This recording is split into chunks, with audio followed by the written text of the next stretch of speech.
இன்னொரு கேள்வி என்ன கேட்டாங்கன்னா, குர்ஆன்ல ஒரு வசனம் இருக்குது, அல்லாஹ்வுடைய பாதையில கொல்லப்பட்டவங்களை இறந்தவர்கள் சொல்லாதீங்க, உசுரோட இருக்கிறாங்கன்னு ஒரு வசனம் இருக்குது. அதை வச்சுக்கிட்டு இந்த கபர் வணங்கிகள் எல்லாம் ஏன் அவுலியாட்ட கேட்க கூடாது, அவங்க அல்லாஹ்வுடைய பாதையில தான் இறந்திருக்கிறாங்க, அவங்க உசுரோட தானே இருக்கிறாங்க அப்படின்னு ஒரு வாதம் வைக்கிறாங்களே, அதுக்கு என்ன சொல்வதுன்னு கேட்கிறாங்க. இந்த ஏகத்துவம் எதிர்வாதம் என்ற தலைப்புல ஒரு 30 சீடிகள் போட்டுக்கிறோம்.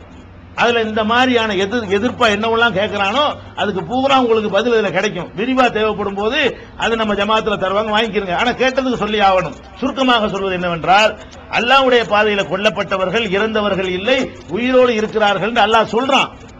ஆனா அந்த வசனத்தை முழுசா வாசிச்சாங்கன்னு சொன்னா அது அவங்களுக்கு எதிராக இருக்கும். பாதி வாசிக்கிறாங்க. அல்லாஹ் என்ன சொல்றான்னு கேட்டா, வலா தகூலு லிமன் யுக்தல் ஃபீ ஸபீலில்லாஹி அம்வாத், அல்லாஹ்வுடைய பாதையிலே கொல்லப்பட்டவர்களை இறந்தவர்கள் என்று சொல்லாதீர்கள், பல் அஹ்யாவுன், அவர்கள் உயிரோடு இருக்கிறார்கள், வலாக்கின் லா தஷூரூன், இதை விட்டுருவாங்க. என்றாலும் உங்களுக்கு அதை உணர இயலாது. உயிரோடு இருக்கிறாங்கன்னா நீங்க உணரக்கூடிய வகையில உயிரோடு இல்ல, அது வேற ஒரு வகையான உயிர். இதே கருத்தை இன்னொரு வசனத்தில் அல்லாஹ் சொல்லி காட்டுகிறான், வலா தஹஸபன்னல்லதீன குத்திலு ஃபீ ஸபீலில்லாஹி அம்வாத்தா, அல்லாஹ்வுடைய பாதையிலே கொல்லப்பட்டவர்களை இறந்தவர்கள் என்று எண்ணாதீர்கள், பல் அஹ்யாவுன் இன்த ரப்பிஹிம் யுர்ஸகூன், அவர்கள் இறைவனிடத்தில் உயிரோடு இருக்கிறார்கள். உயிரோடு இருக்கிறார்கள் மட்டும் அல்லாஹ் சொல்லல, பல் அஹ்யாவுன் இன்த ரப்பிஹிம், ரப்பிடத்தில் உயிரோடு இருக்கிறார்கள், உன்கிட்ட உயிரோடு இல்ல. இதான் மேட்ரு. உயிரோடு இருக்கிறது நெசம். உயிரோடு இருக்கிறதுக்கு என்ன அர்த்தம்? நம்மள்கிட்ட உயிரோடு இருக்கிற நான் கேட்கிறேன், இந்த உயிர்னு வச்சுக்கிட்டா, இப்ப எடுத்துக்கிறோமே, ஒருத்தன் அல்லாஹ்வுடைய பாதையில கொல்லப்பட்டுட்டான், அவன் பொண்டாட்டி இருக்கிறான், இவன் வேற கல்யாணம் பண்ணலாம் பண்ணக்கூடாதா? பண்ணக்கூடாதா? உசுரோட இருந்தா பண்ணலாமா? பண்ணக்கூடாது. பண்ணலாம்ல சொல்லி பண்ணலாம். புருஷன் இறந்து போயிட்டு அல்லாஹ்வுடைய பாதையில ஒரு அவுலியா கொல்லப்பட்டு போயிட்டாரு. அவர் பொண்டாட்டி 18 வயசு பொண்ணு இருக்குது, பொண்டாட்டி இருக்கிறா, அவ அந்த 4 மாசம் இதா முடிஞ்சு போச்சு, 4 மாசம் 10 நாள். இப்ப ஒரு கல்யாணம் நினைக்கிறா, புருஷன் உயிரோடு இருக்கிறான், புருஷன் கல்யாணம் பண்ணா சொல்லுவீங்களா? உயிரோடு இருந்தா வர சொல்றான்னு கேட்பான்ல, உயிரோடு இருந்தா ஆளை வர சொல்லவன. அப்ப இந்த பொம்பளை இதா இருக்கணுமா வேணாமா? இவன் போய் கேளுங்க, சட்டம் கேளுங்க. அட ஒரு அவுலியா மூத்தா போயிட்டாரு, அவர் பொண்டாட்டி இதா இருக்கணுமா வேணாமா? இதா இருக்கணும் வேணா சொல்லுவான். யாரு? இந்த கபூர் வணங்கியே சொல்லுவான். இந்த தர்காவை நியாயப்படுத்துறான, அல்லாஹ்வுடைய பாதையில கொல்லப்பட்டாங்கள சஹாபாக்கள்லாம், அவங்களுடைய மனைவிமார்கள் இதா இருந்தார்களா இல்லையா? இருந்தார்கள். அப்ப என்ன அர்த்தம்? இந்த அர்த்தத்தில் உள்ள உசுறு இல்ல. அந்த பொண்டாட்டிமார்கள் மறுகல்யாணம் பண்ணிக்கிட்டாங்களா இல்லையா? புருஷன் இருக்கும்போது மறுகல்யாணம் பண்ணலாமா? புருஷன் செத்தாதான் மறுகல்யாணம் பண்ணலாம். புருஷன் இறந்துட்டாருன்னு நினைச்சுட்டான இன்னொரு கல்யாணம் பண்ணினாங்க, ரசூலுல்லாஹ் காலத்திலே பண்ணினாங்க. அதே மாதிரி அந்த சஹாபி ஒரு 10 லட்சம் ரூபாய் விட்டுட்டு போயிட்டாரு, நீங்க வருவாரு உசுரோட இருக்கிறான்னு பிரிக்காம இருப்பீங்களா? எடுத்துக்கிறீங்களா? அவருக்கு 4 பிள்ளை இருக்குது, என்ன பண்ணுவான்?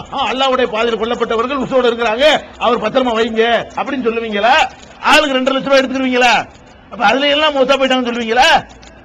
அப்ப என்ன வழங்குனே? நான் கேட்கிறேன், உசுரோட இருக்கிறான்னா வர சொல்லு, கூப்பிடு, பெருநாளை கூப்பிட்டு ட்ரெஸ் எடுத்து கொடுப்போம், எனக்கு சோறு போட சொல்லு.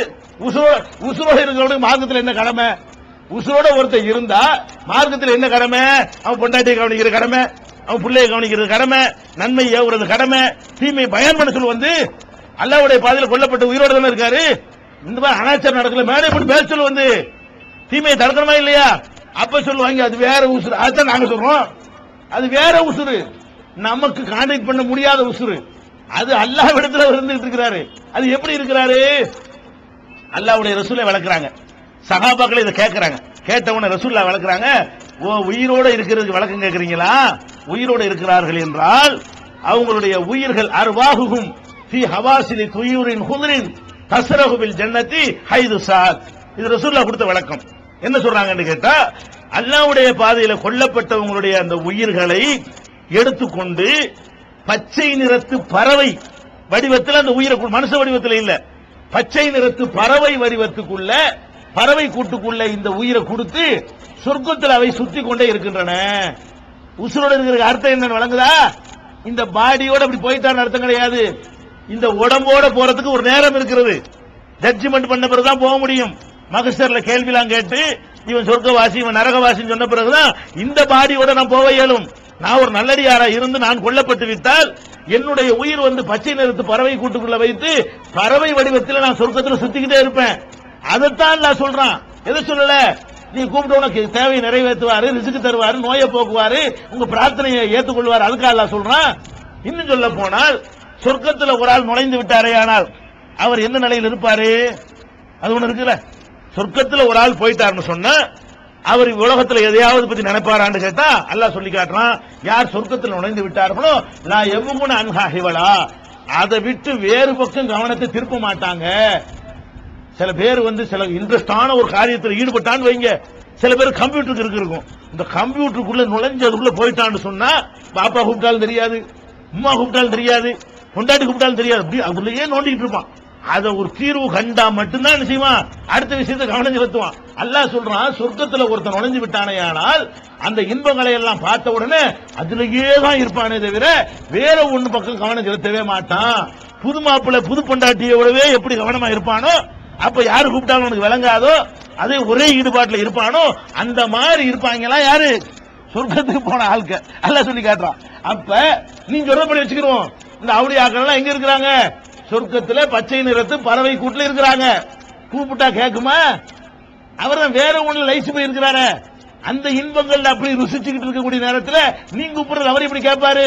கேட்க மாட்டார். அதனால அல்லாஹ்வுடைய பாதையில் கொல்லப்பட்டவங்க உயிரோட இருக்கிறாங்கிறது உண்மை. இவங்க நினைக்கிற அர்த்தத்தில் உயிரோட இல்ல. அல்லாஹ்வுடைய ரசூல் சொன்னாங்களே அந்த அர்த்தத்துல உயிரோட இருக்கிறாங்க.